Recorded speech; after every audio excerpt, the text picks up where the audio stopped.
كل سنة وانتم طيبين وعيد سعيد علينا وعليكم وعلى الأمة الإسلامية جميعا. يا رب دايما ينعاد علينا بالخير والبركة. شوية نصايح هنعملهم في العيد عشان نتجنب ان احنا نزيد وزن وما نبوظش اللي احنا عملناه طول شهر رمضان. اولا لو انت من الناس اللي ما بتفطرش فما تفطرش وكنسل وجبة الفطار، وخلي اول وجبة ليك هي وجبتك الرئيسية تبقى وجبة الغداء.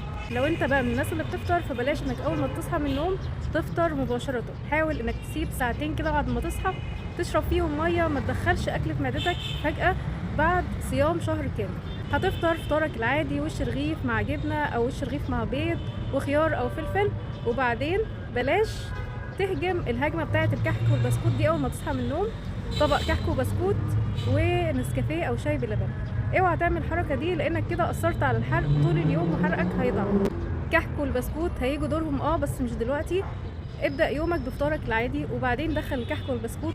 خد لك كحكاية مع بسكوتاية وكوباية شاي بعد الوجبة مباشرة، سواء وجبة الفطار أو بعد وجبة الغداء. هتتغدى غداك العادي خالص بعد وجبة الفطار دي ب3 ساعات، والوجبة الأخيرة بتاعتك تكون سناك، ترمس، فول سوداني، فشار، أي حاجة خفيفة. بلاش إنك تنهي يومك بكحك وبسكوت وبتفور وده كله أو فاكهة. حاول إنك يوم العيد انهي يومك بترمس، بفشار، بفول سوداني، حاجه فيها بروتين والياف عاليه عشان تتجنب انك تجوع بالليل وكل ساعتين تلقط وتاكل حاجه.